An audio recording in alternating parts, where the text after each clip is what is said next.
What is your favorite thing about the Twin Cities? Growing up as a country kid, it sounds like. Yeah, kinda. Yeah.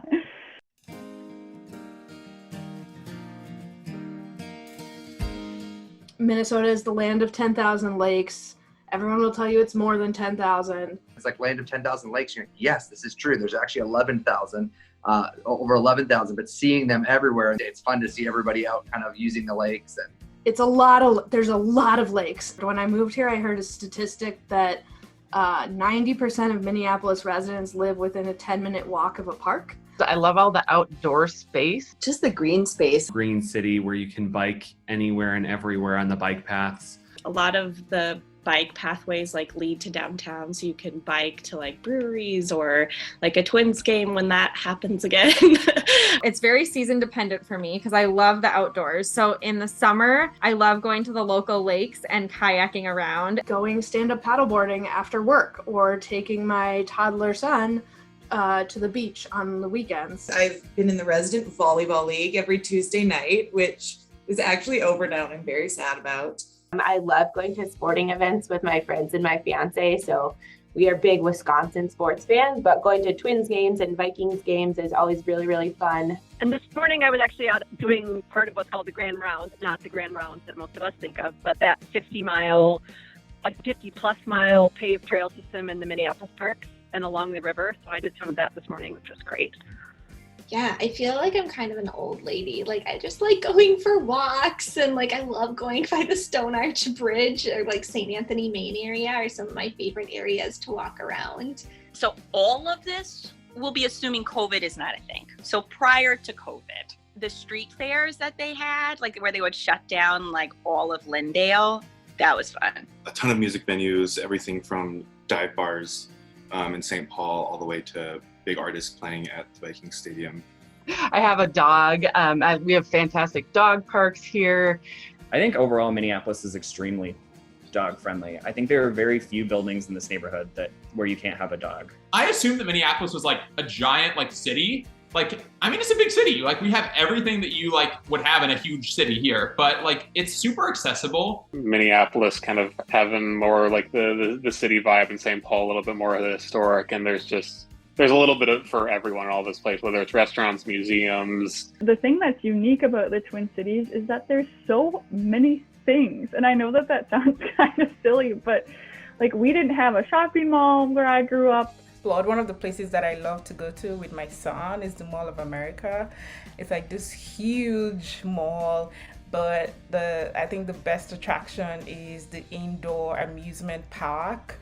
I love all the cultural institutions. I love going to the theater. I love eating at different restaurants.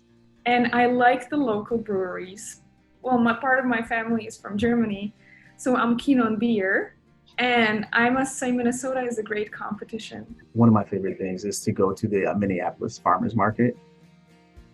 My family and I, whenever we get a chance, we go down there. I guess I'm mostly focusing on food, which feels kind of appropriate.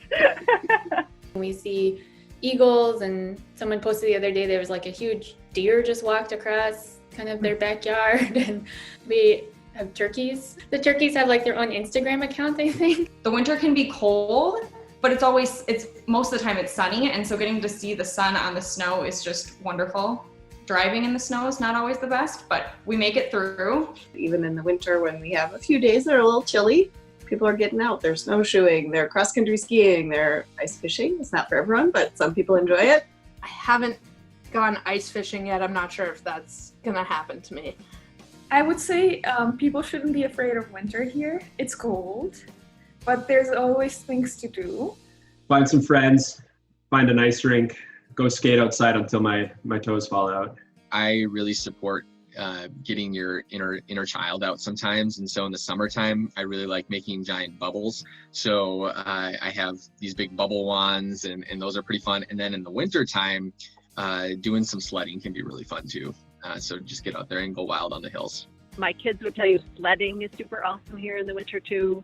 Some of the past interns would tell you to be careful because of the whole breaking arms when running into trees issue. I broke my arm during intern retreat, but it was really great to have everyone there. So that my family philosophy is there is no such thing as bad weather. There's bad clothing, and I mostly agree with that. As long as you're bundled up well. If you wear the right clothes, you're fine. Definitely wool and a big heavy coat. But like there's like so many stores here than like down south. And so there's multiple options and you can totally be cute, which I feel like I have mastered. And another thing I love personally is thrifting. So there's like a lot of thrift stores and secondhand clothing culture in Minnesota that I think is really fun. So like bargain hunting, garage sales, that kind of thing. So I also love doing that. Yeah, I tell all my friends the weather is the bouncer to the best club in town. So it scares people away because they think, oh no, and then they come here like, wow, this is amazing, and this is the best kept secret. If I can do it and I lose blood flow to extremities, sub 70 degrees, anybody can do it. People spend time together and people look out for each other and help each other out. And I think that's become even more apparent during COVID, just the creative ways that people have figured out how to support each other. And it makes me really thankful to live in the place that I do and work with the folks I work with. Being a Midwest place, it's just so welcoming, and even just strangers waving, saying hi, stuff like that. It's something new, something different, but it's nice to know that it's such a welcoming community, both in and out, inside the residency program and outside, just in the general community at large. That helps in terms of like being able to like settle down and make new friends because the people were welcoming. I didn't really feel out of place because of the reception that I got. Yeah. So moving to Minnesota was with some fear and trepidation because I'm from warmer climates than Minnesota offers most of the year. So I came thinking this is going to be a 3-year experience. I know they have a global pediatric program, which is excellent. I'm going to get the training, make some connections, and then I'm going to get away and fall myself in a warmer part of the US. So we started to enjoy Minnesota despite what we thought was going to be very brief. We have a wonderful community too in our church that we attend in Roseville. It began to feel like home. It's a very family-friendly place. There's a communal feel to the cities, even though they're big cities. I live in the Como Student Cooperative, which is a really cool, it's primarily for like grad students and families housing, but it's through the university.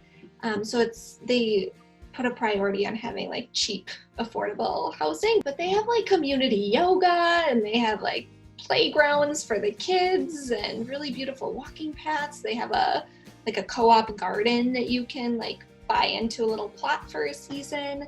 And so it's kind of a cool community.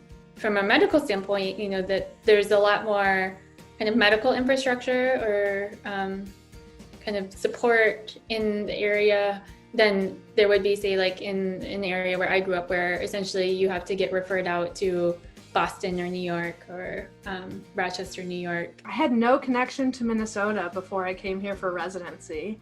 I had been here on my interview day, and then my wife had never been here until we drove here to move the day before orientation started. And now we own a house, have a kid, and are staying for the foreseeable future. So what did Minnesota do to me is the real question.